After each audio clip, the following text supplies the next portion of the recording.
I know I said I'd be back in a week, but it's been closer to a month. I'm so sorry. Life just got busy for me, and so I kept changing my mind as to when I'd return. Is this such a bad thing? Well, maybe if you decided to leave. Are you sure we've come to the right place? Nothing's happening. Just relax, DW. Shows always start a little late. Not this late.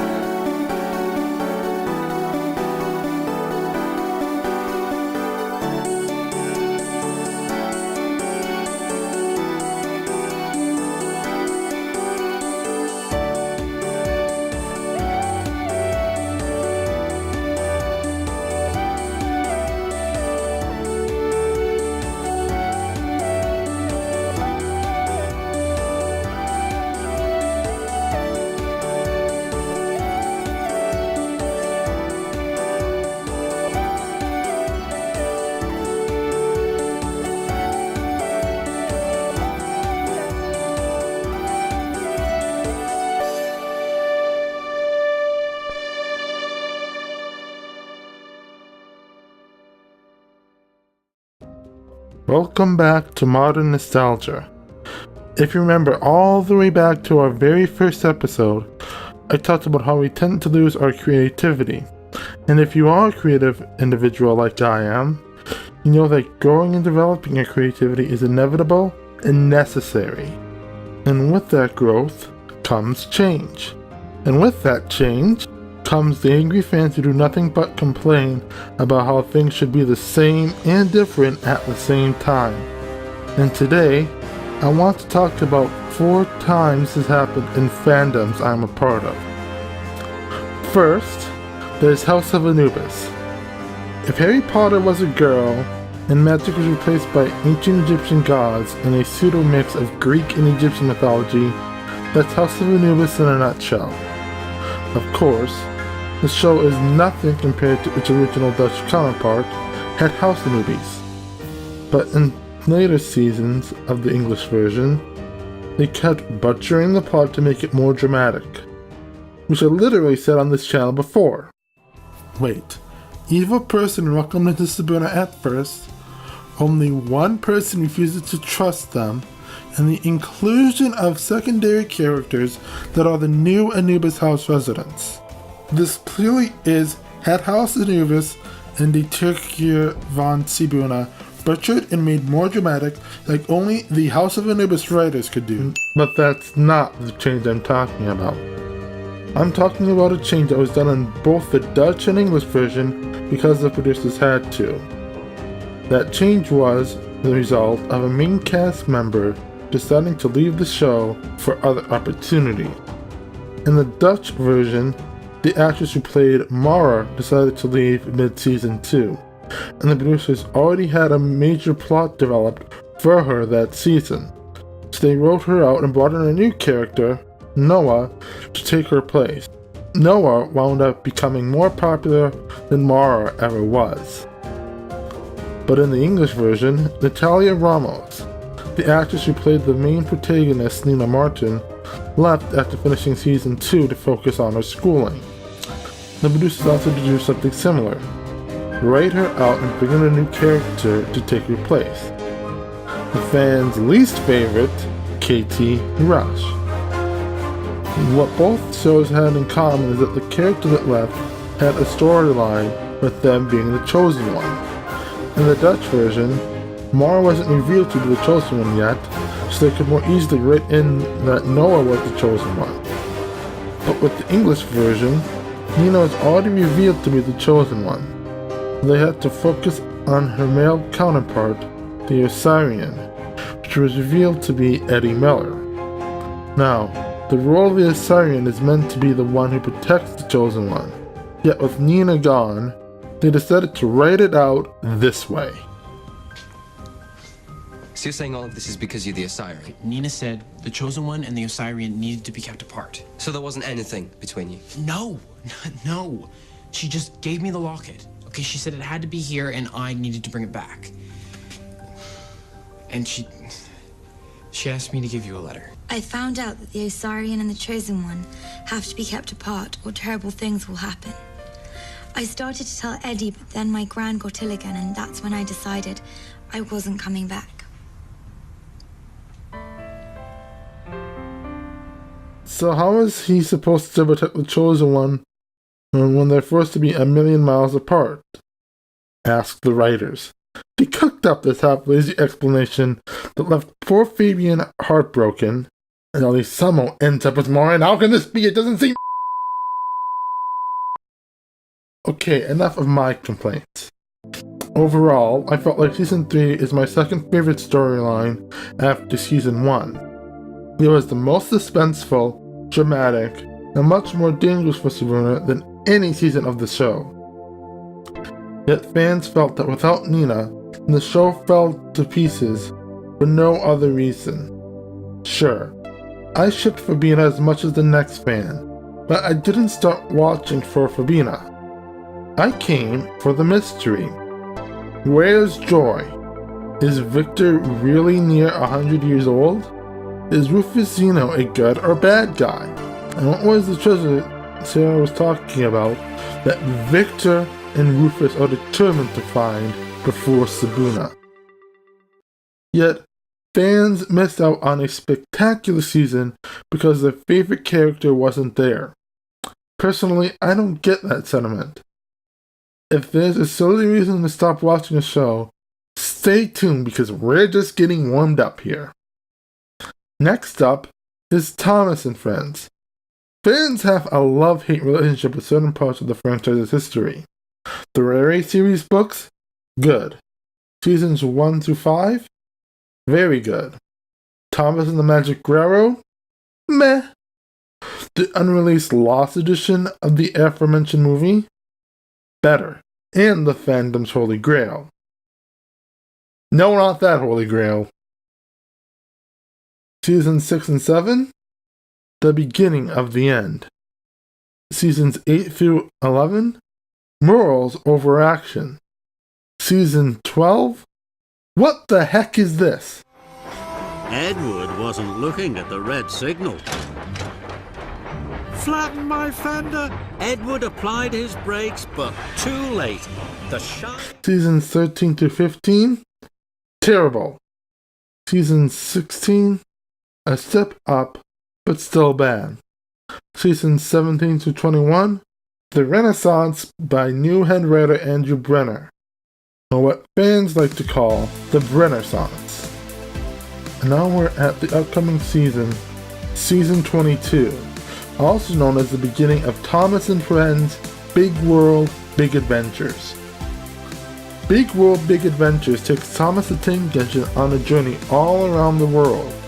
This multicultural rebrand is a part of a joint partnership with Thomas rights holders Mattel and the United Nations. Also, they're going to feature Edward and Henry less to make room for a new female character. If anything, I'm cautiously optimistic about the new direction the series is going, but I'm reserving judgment until it's released. Like I said, this upcoming season and its related movie aren't even out yet. But if you look at the adult Thomas fandom on Twitter, you sure wouldn't think that. That's right. They're judging and hating on a new version of a show that isn't even released yet. At least cable news isn't talking about this trivial controversy, if you can even call it that. I just don't see the agenda being the driver of this. See, and I'm all for this argument of let's not be too overly political in society. This doesn't bother me, though. I mean, I was someone that loved Thomas the Tank as a young girl growing up. Adding more women faces to trains as a woman, I think that's great. I don't have a problem also, with it clean either. energy. I'm all for more clean energy in this country. I'm all for being more energy dependent and independent in this country. So these, I mean, if this is something to be worried about, I just don't know that that's on the top of my list. Here's the thing. If there's an agenda thrown into this, does it pollute it? Remember when I said killing childhood? Okay, just change the characters. Does that kill childhood, though? Well, I stand corrected. Next up, let's blast off to another planet far away. Gallifrey, to be precise. Doctor Who, a British time travel sci-fi series, is somewhat of a cult phenomenon in the UK and beyond. The show made headlines around this time last year when they revealed for the first time our favorite Time Lord will regenerate into a Time Lady. You see, Doctor Who has a built-in mechanism that allows a new actor to take the place of the person playing the main character, known as the Doctor. Whenever the Doctor, or any Time Lord for that matter, is fatally injured, you know what? I'll let the Doctor explain himself. But it's a bit dodgy, this process. You never know what you're gonna end up with. Stay away! I absorbed all the energy of the time vortex, and no one's meant to do that.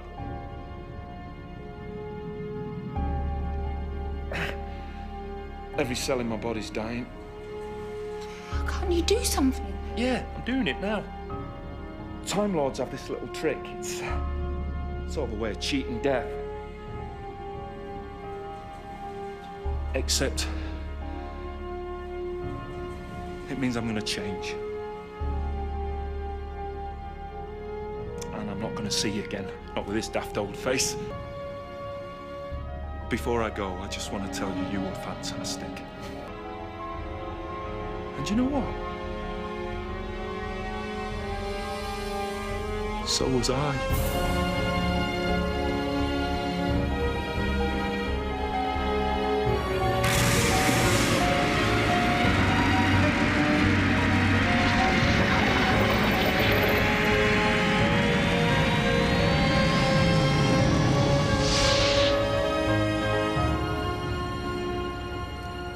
Hello. Okay. New teeth. That's weird.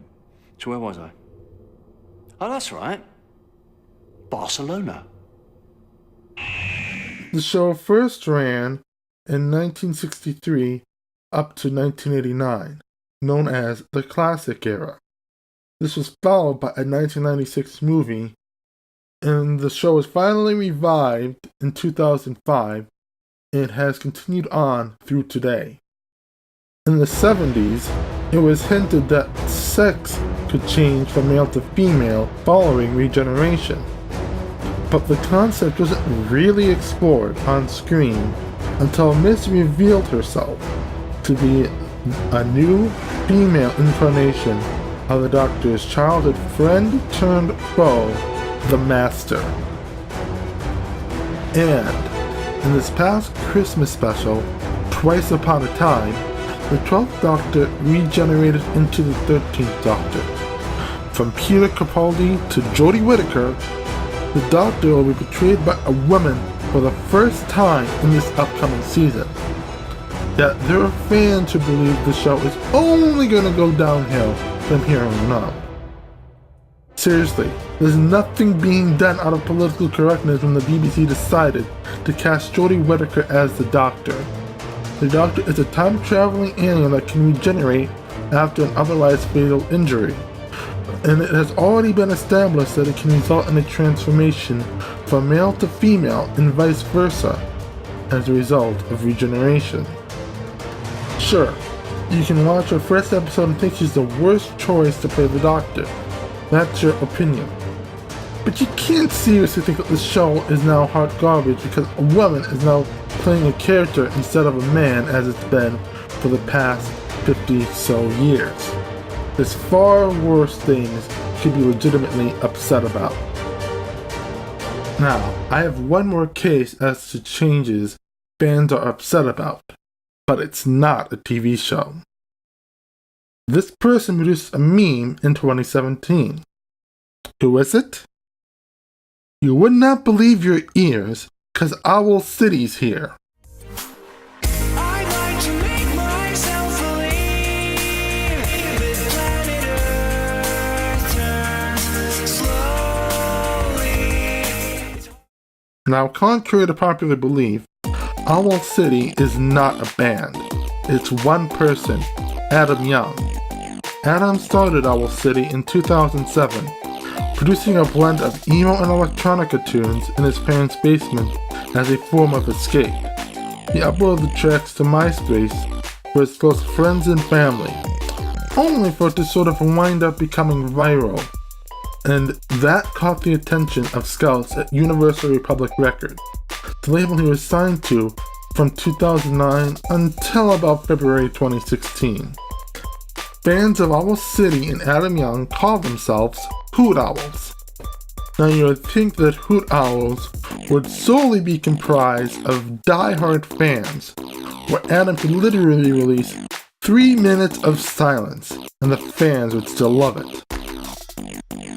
I wish I could say that's the case.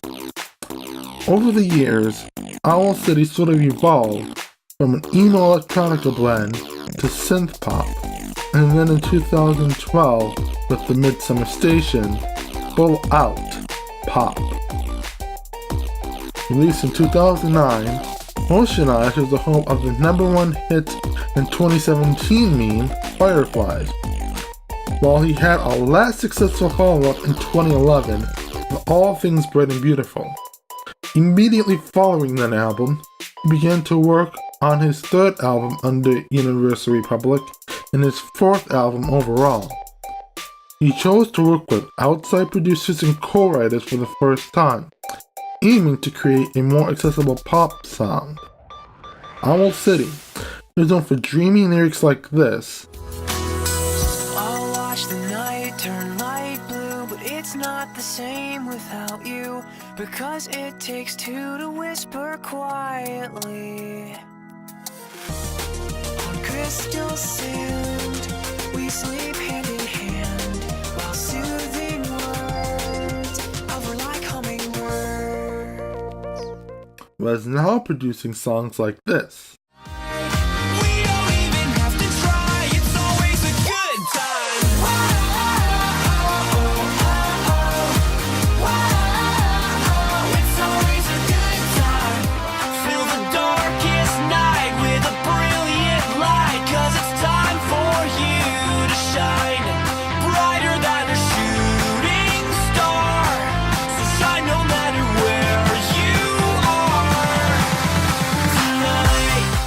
Fans were not too happy, even starting rumors that Universal Republic pressured Adam to work with these producers, something Adam has vehemently denied in the past. ARTV exemplifies this in its review of the Midsummer Station.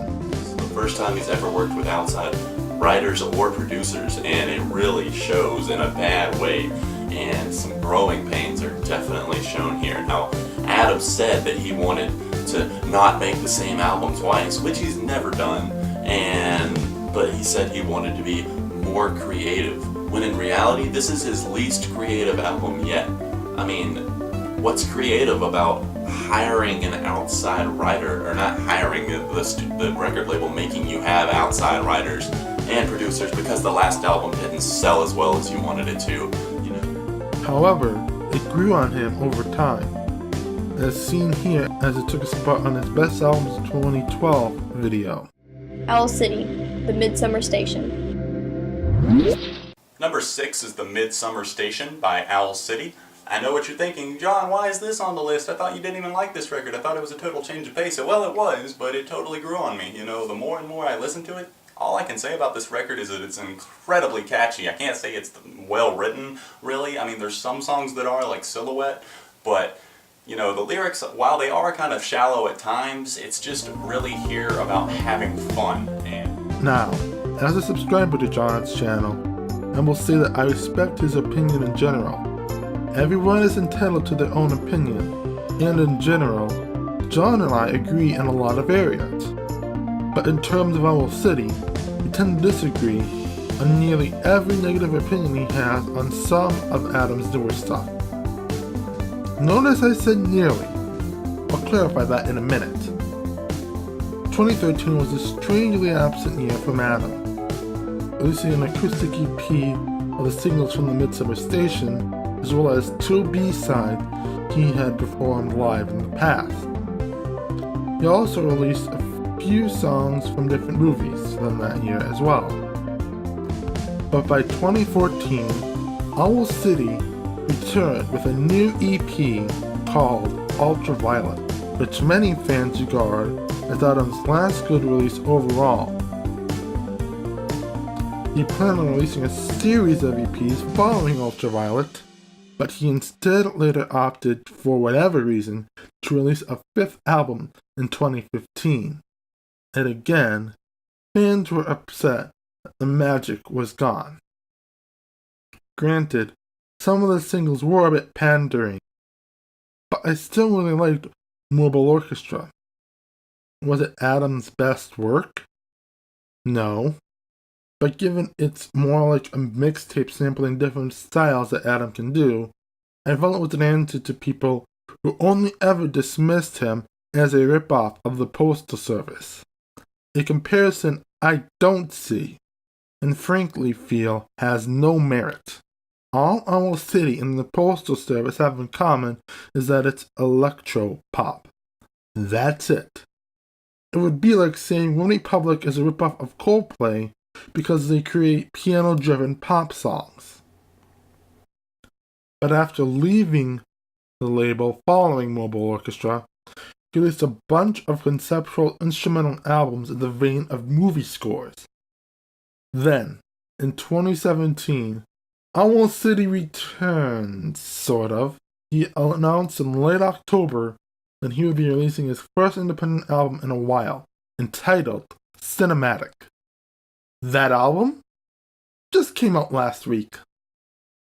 But in early November, he released the first single called All My Friends.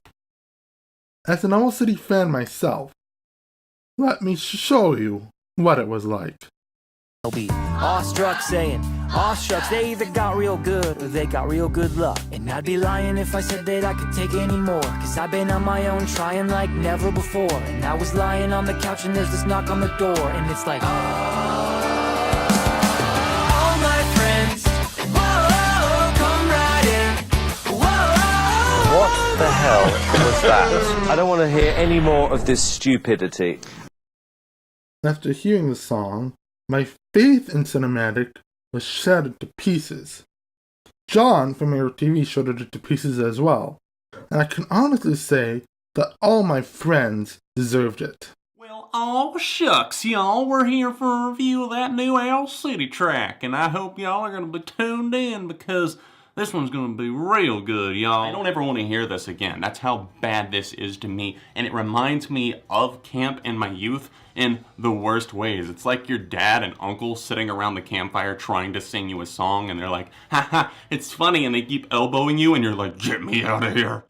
Thankfully, either by Google Play's error or in response to Adam hearing the negative feedback surrounding the song, 30-second previews for Cinematic leaked out in November through Google Play directly. After listening to the previews, my faith in Cinematic was restored and I pre-ordered the album. It was finally released on June 1st, and let me tell you, it was amazing. It's his best album since All Things Bright and Beautiful, with inspiration drawn both classic Owl City and Sky Sailing sounds, songs from the Midsummer Station, and even some of his Scores project back in 2016. Yet, I still see fans, including John from ARTV, tear it to shreds. I don't even need to show you a clip from that review. The single thumbnail from the video explains it all. Not to mention a 2 out of 5 rating. I was hoping for at least a 3.5, especially considering what he said in his All My Friends review. I'm not saying everything has to be Oceanized, everything has to be Midsummer Station, or even the EP sound of June. I know that that's not going to happen, at least I don't think it will ever happen, but at least make something creative. And I didn't think that it could get worse than Mobile Orchestra, but here we are, this new song, All My Friends. Many fans have said that unless Adam goes back to his Oceanized sound, it's bound to be bad. And I can't help but listen to John's review from Cinematic, and barring his comment from 8 months ago, feel like he's in the same camp of fans. That doesn't make sense.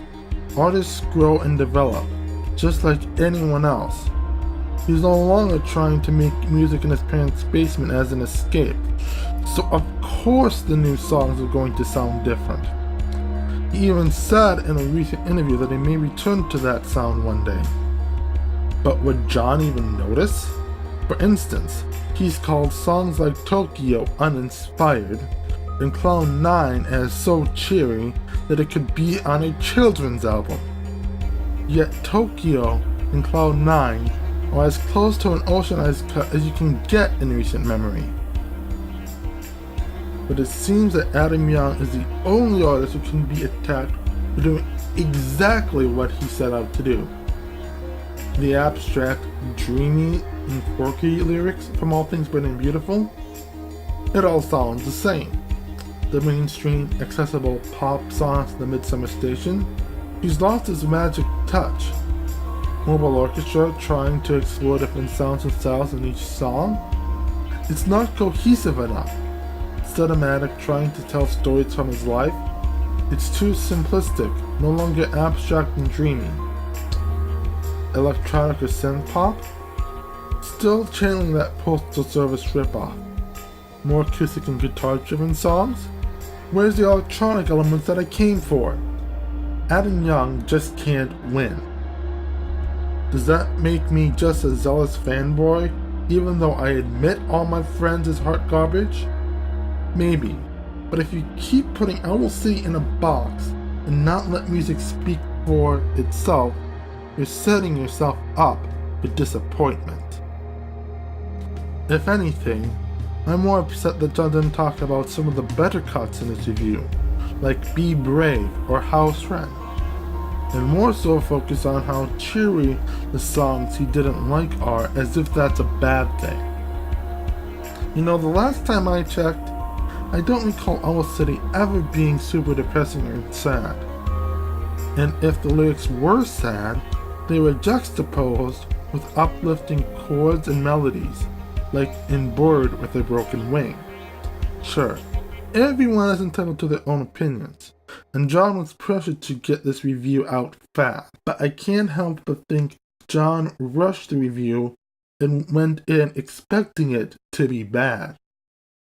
So I guess all I can say on this subject is that John and I will agree to disagree. But I sincerely recommend all of you check out my review of Cinematic link down below. And even consider listening to the album yourself. If all you know is Fireflies, you may be pleasantly surprised. Finally, with this list, I want to make my point overall in this video very clear. Fans seem to think things shouldn't change, and once they change, then it's immediately bad.